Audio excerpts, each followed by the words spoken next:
السلام علیکم ورحمۃ اللہ وبرکاتہ۔ محترم سامعین کرام، جیسا کہ پچھلی ویڈیو کلپ میں نے بتایا تھا کہ گوہر شاہی کون ہے اور اس کی وضع کردہ ایک نئی شریعت، طریقۂ واردات اور اس کا مذہب اور اس کا ذاتی تعارف مختصر آپ کو میں نے کرایا ہے۔ یہ اپنے آپ کو سید ظاہر کرتا ہے، جبکہ فی الحقیقت یہ مغل ہے اور پیر ریاض احمد گوہر شاہی ایک شخص گوہر علی شاہ کی پانچویں پشت میں سے ہے۔ دعوے تو اس نے بہت سارے کیے ہیں اور اپنے مہدی ہونے کا بھی اس نے دعویٰ کیا ہے، جبکہ حضرت مہدی علیہ رضوان مدینہ منورہ میں پیدا ہوں گے، آل رسول میں سے ہوں گے۔ آپ کے والد کا نام حضور صلی اللہ علیہ وسلم کے والد کے نام پر ہوگا، آپ کی والدہ کا نام حضور صلی اللہ علیہ وسلم کی والدہ ماجدہ کے نام پر ہوگا، اور آپ اپنے آپ کو چھپائیں گے۔ اور صحیح روایات میں آتا ہے کہ شام سے 40 ابدال آئیں گے اور آپ کو پہچانیں گے اور آپ کو خلیفہ بنائیں گے، آپ کے ہاتھ پر اطاعت کی بیعت کریں گے اور اس طرح دنیا میں مسلمانوں کو انصاف دلائیں گے۔ اب جہاں تک اس ریاض گوہر شاہی کی باتیں ہیں، اس کے جو دعوے ہیں، اسے پڑھ کر ہی اور سن کر ہی لگتا ہے کہ یہ ایک شیطانی وساوس سے بڑھ کر کچھ نہیں ہے۔ اور خود ریاض احمد نے اعتراف کیا ہے کہ جنگلوں میں شیطان کے ساتھ اس نے جو کچھ بھی معاملات پیش آئے ہیں وہ اس نے اپنی روحانی سفر نامی کتاب میں لکھے ہیں۔ گمراہ پیر گوہر کی کتاب میں درج ہے کہ من لا شیخ لہو فشیخہ الشیطان، یعنی جس کا مرشد کوئی نہیں، اس کا مرشد شیطان ہے۔ تو جس طرح اس پیر گوہر کا کوئی استاد نہیں ہے، نہ تو وہ کسی مدرسے میں پڑھا ہے، نہ ہی قرآن و حدیث کی تعلیم سے آشنا ہے، چنانچہ ایک ابو داؤد صادق نامی مولوی صاحب نے لکھا ہے کہ اس پیر گوہر کو نہ تو علماء کرام کی صحبت میسر آئی ہے اور نہ مشائخ طریقت کی تربیت نصیب ہوئی، یعنی ریاض صاحب نہ تو کسی سنی مدرسے سے فارغ التحصیل ہے، نہ ہی کسی سلسلہ بیعت میں منسلک ہے۔ انہوں نے یہ بات اپنے خطرے کا الارم نامی کتاب میں لکھی ہے۔ چنانچہ جب اس کا کوئی استاد ہی نہ ہوا تو اس کے اپنے کلمے من لا شیخ لہو فشیخ الشیطان کے مطابق پیر گوہر کا مرشد تو شیطان ہوا۔ اس چیز کا اعتراف خود اس نے بھی کیا ہے کہ اس کا مرشد شیطان ہے، اور جنگل میں چلے کے دوران بھی جو واقعات پیش آئے ہیں وہ آگے آپ کو میں بتا رہا ہوں۔ گمراہ پیر گوہر شاہ اپنی کتاب روحانی سفر میں لکھتا ہے کہ گوہر شاہی سرکار اس سائے کے متعلق دوسری جگہ بتا رہے ہیں کہ اسی سایہ شیطان کے حکم سے ہی میں نے گھر بار چھوڑا اور جنگلوں میں نکل گیا۔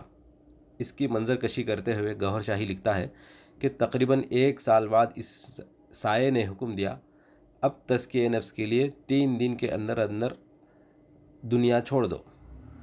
حکم کو تیسرا دن تھا، رات کے 12 بج رہے تھے۔ بیوی کو ایک نظر سر سے پاؤں تک دیکھا، سب سے لاڈلے بچے کو آخری بوسہ دیا اور آنکھوں میں آنسو لیے دھیرے دھیرے قدموں سے نامعلوم منزل کی طرف روانہ ہوا۔ قدم لڑکھڑا رہے تھے، اتنے میں ایک ٹیکسی قریب آ کر رکی۔ پوچھا کہاں جانا ہے؟ تو میں نے کہا GTS کے اڈے پر۔ ٹیکسی سڑک پر دوڑ رہی تھی اور میں اپنے آبائی شہر کو ہمیشہ کے لیے خیر آباد کہہ رہا تھا۔ تو یہ اس نے روحانی سفر نامی کتاب صفحہ 12 پر لکھی ہوئی ہے۔ تو کس کے حکم پر؟ یعنی شیطان صاحب کے 3 دن کے الٹیمیٹم والے حکم پر ہی انہوں نے یہ حرکت کی تھی۔ آگے مزید لکھتا ہے، چلوں کے دوران جنگل میں ایک سانولے رنگ کا شخص جس کے گلے میں لٹکی تختی پر بغیر زیر زبر کے محمد لکھا ہوا تھا، مجھ کو نعوذ باللہ نبی مکرم سمجھ کر تعظیمی سجدہ کرنے کے لیے اٹھانا چاہتا تھا، لیکن معلوم ہوا کہ جسم پر سخت گرفت ہے اور وہی سایہ یعنی شیطان سر پر مسلط ہے۔ تو اس بات کا ملال کرتے ہوئے گوہر لکھتا ہے، یعنی نعوذ باللہ اپنے آپ کو محمد صلی اللہ علیہ وسلم جو ظاہر کر رہا تھا، سایہ اس کے ساتھ جو تھا، جو اپنے آپ کو نعوذ باللہ حضور ظاہر کر رہا تھا، یہ اس کا اپنا ایک قول ہے۔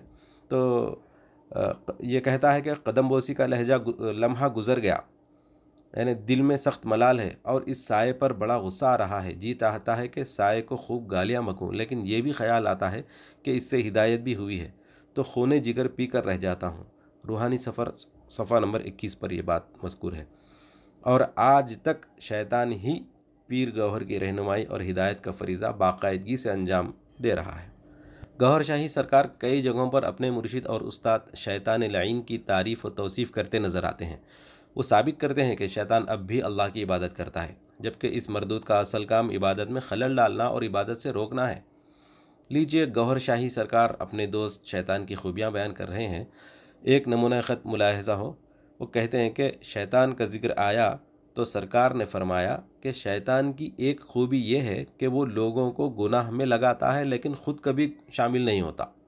اس کا ایک تجربہ ہمیں اس طرح ہوا کہ دوران ریاضت ایک دن لال باغ میں چند لوگ آئے۔ وہ آپس میں کہنے لگے کہ پہلے دربار کی زیارت کرائیں پھر مستانی کے پاس چلیں گے۔ یہ مستانی کا قصہ بھی میں کسی کلپ میں سناؤں گا۔ تو یہ کہنے لگے کہ مستانی کے پاس چلیں گے، اتنے میں شیطان ان کے سامنے آ گیا اور ہاتھ سے ان کی طرف اشارہ کیا۔ وہ ان لوگوں کو نظر نہیں آ رہا تھا لیکن ہم سب کچھ دیکھ رہے تھے، یہ کہتا ہے۔ اور وہ یہ بھی کہتا ہے کہ وہ سب لوگ ایک دم ہی مستانی کی جھوپڑی میں چلے گئے، وہاں انہوں نے چرس لگائی، پھر اسی میں ایسے لگ گئے جیسے وہ چرس پینے لگے۔ شیطان اٹھ کر جانے لگا۔ ہم نے اس سے کہا ان کو لگا دیا ہے، اب تو کہاں جاتا ہے؟ تو بھی بیٹھ ان کے ساتھ۔ تو شیطان نے جواب دیا مجھے چرس کی بو سے نفرت ہے، یہ کہہ کر وہ چلا گیا۔ اس طرح وہ لوگوں کو گناہوں میں لگا دیتا ہے لیکن خود کبھی شامل نہیں ہوتا، اور اسی وجہ سے امید ہے کہ وہ بخشا جائے گا۔ یہ پیر گوہر شاہی کا یعنی ایک خیال ہے کہ شیطان اسی وجہ سے بخشا جائے گا کہ وہ خود گناہ نہیں کرتا۔ لا حول ولا قوت الا باللہ۔ کیا حسن ظن ہے شیطان کے ساتھ ان کا۔ آگے لکھتا ہے کہ شیطان اب بھی خدا کی عبادت کرتا ہے۔ اس کی روایت بھی موجود ہے کہ ایک پری ہندوستان سے جب حضور پاک صلی اللہ علیہ وسلم سے ملنے آتی تو راستے میں اس نے شیطان کو ایک درخت کے نیچے نماز پڑھتے دیکھا۔ یہ بات انہوں نے دورہ امریکہ و برطانیہ کے یادگار لمحات میں لکھی ہے، صفحہ نمبر 4۔ محترم سامعین، اس بدبخت شخص نے اللہ تبارک و تعالیٰ کی شان میں ایسی باتیں کہی ہیں کہ وہ اسے نقل کرنے سے زبان لڑکھڑاتی ہے۔ اس کی بکواس سن کر ہی اندازہ ہوتا ہے کہ یہ سب شیطانی خیالات ہیں۔ اسی لیے میں سامعین کرام سے گزارش کرتا ہوں کہ اس فتنے سے ہوشیار رہیں، اپنی اولاد کو بچائیں اور اپنی اولاد کو اس فتنے سے آگاہ کریں، اور ہر وقت حضرت مہدی علیہ الرضوان کے بارے میں، آپ کے ظہور کے بارے میں، اور خروج دجال اور نزول عیسیٰ علیہ السلام کے بارے میں اپنی اولاد کو ابھی سے بتانا شروع کر دیں، کیونکہ آگے جو فتنے آنے والے ہیں وہ انہی عنوانات سے آنے والے ہیں۔ آج ضروری ہو گیا ہے کہ ہم علماء کرام کی مجالس میں شرکت کریں، ان سے رابطے میں رہیں اور ہر وقت ان سے رہنمائی لیتے رہیں۔ یاد رکھیں، جب تک آپ علماء کرام سے رابطہ مضبوط رکھیں گے تب تک انشاءاللہ اللہ تبارک و تعالیٰ کی ذات سے امید ہے کہ آپ گمراہ نہیں ہوں گے۔ اور اس دور میں خاص طور پر یہ دیکھنے میں آ رہا ہے کہ عوام علماء سے دور ہے، جس کی وجہ سے اس طرح کے خبیث اور بدبخت لوگ اپنے مشن میں کامیاب ہوتے نظر آ رہے ہیں۔ اللہ تبارک و تعالیٰ تمام امت مسلمہ کو ہر قسم کے دجالی فتنوں سے محفوظ فرمائے۔ السلام علیکم ورحمۃ اللہ۔